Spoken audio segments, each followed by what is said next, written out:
Demócrito provenía del poblado jónico de Abdera, en la costa norte del mar Egeo. En aquellos días, Abdera era objeto de burlas. Si por el año 400 a.C., en el equivalente a un pequeño restaurante como este se contaba un cuento acerca de alguien de Abdera, con seguridad era recibido con risas. Era en cierto modo el Brooklyn de la época. Para Demócrito todo lo que era vida era para disfrutarse y entenderse. En realidad para él, entender y disfrutar era exactamente lo mismo. Decía que la vida sin alegría era un largo camino sin hostería. Demócrito podía ser originario de Abdera, pero no era ningún bobo. Comprendió que las formas complejas, los cambios y movimientos del mundo material se derivan de la intervención de partes móviles muy simples y llamó a esas partes átomos.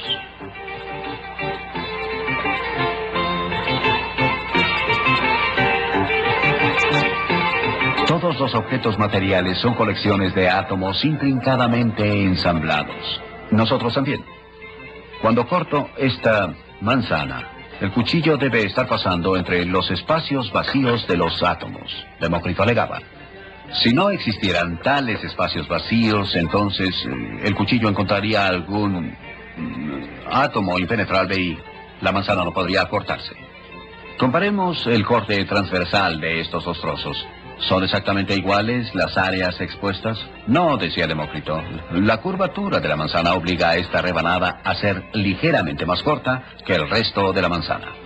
Si fueran exactamente iguales, entonces tendríamos un cilindro y no una manzana. No importa cuán filoso sea el cuchillo, estos dos trozos tienen corte transversal desigual. ¿Por qué? Porque en la escala de lo muy pequeño, la materia presenta una rugosidad irreductible.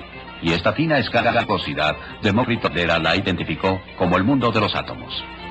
Sus argumentos no eran los que usamos hoy, pero son elegantes y sutiles y se derivan de la experiencia cotidiana. Sus conclusiones eran fundamentalmente correctas.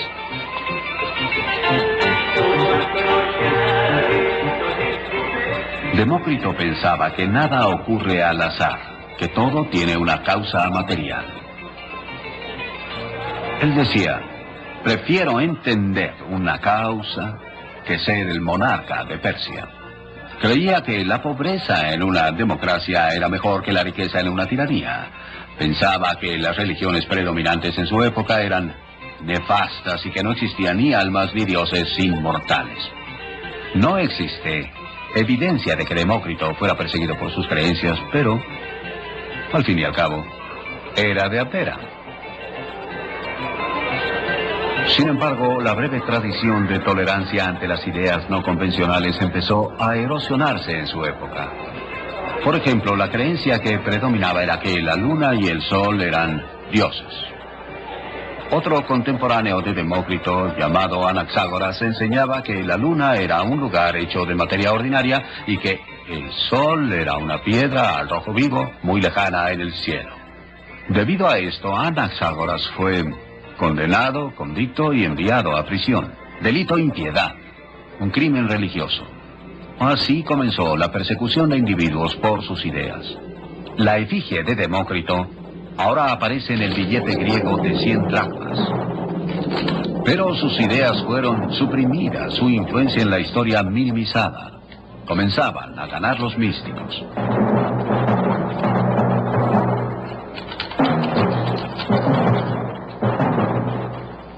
Jonia era también el hogar de otra tradición intelectual enteramente diferente. Su fundador fue Pitágoras, quien vivió aquí en Samos en el siglo VI a.C. Según cierta tradición local, esta cueva fue habitada por él. Y quizá alguna vez esta fue su sala. Muchos siglos después, este pequeño altar ortodoxo griego se construyó en la entrada. Hay una continuidad de tradición desde Pitágoras hasta el cristianismo. Parece que Pitágoras fue la primera persona en la historia del mundo en asegurar que la Tierra era una esfera. Quizá lo afirmaba por analogía con la luna o el Sol. Tal vez notó la sombra curva de la Tierra en la Luna durante un eclipse lunar. O tal vez reconoció que cuando los barcos abandonaban Samos, sus mástiles eran lo último en desaparecer.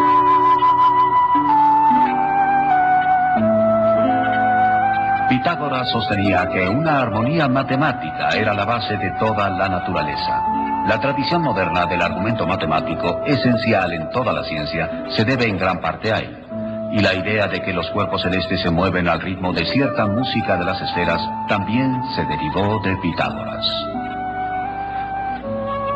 Él fue el primero en emplear la palabra cosmos para designar un universo ordenado y armonioso, un mundo acorde con el entendimiento humano.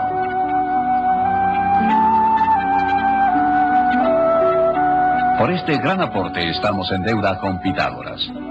Pero hay profundas ironías y contradicciones en sus ideas. Muchos de los jonios pensaban que la base de la unidad y la armonía del universo era accesible a través de la observación y la experimentación, el método que actualmente predomina en la ciencia. Sin embargo, Pitágoras tenía un método muy diferente. Él opinaba que las leyes de la naturaleza pueden deducirse por la misma razón pura. Él y sus seguidores no eran básicamente experimentalistas. Eran matemáticos, pero también totalmente místicos. Estos 5 sólidos regulares los fascinaban.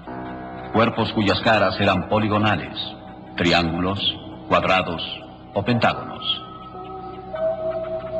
Puede haber un número infinito de polígonos, pero únicamente 5 sólidos regulares. 4 de los sólidos se asociaban con la tierra: el fuego, el aire y el agua.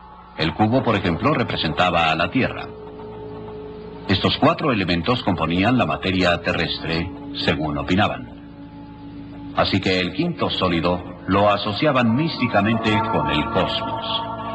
Tal vez constituía la sustancia de los cielos. Este 5º sólido se llamó dodecaedro. Sus caras son pentágonos, 12 en total. El conocimiento del dodecaedro se consideraba peligroso para el dominio público. La gente común debería mantenerse ignorante del dodecaedro. Enamorados de los números enteros, los pitagóricos creían que todas las cosas derivaban de ellos, incluidos todos los otros números.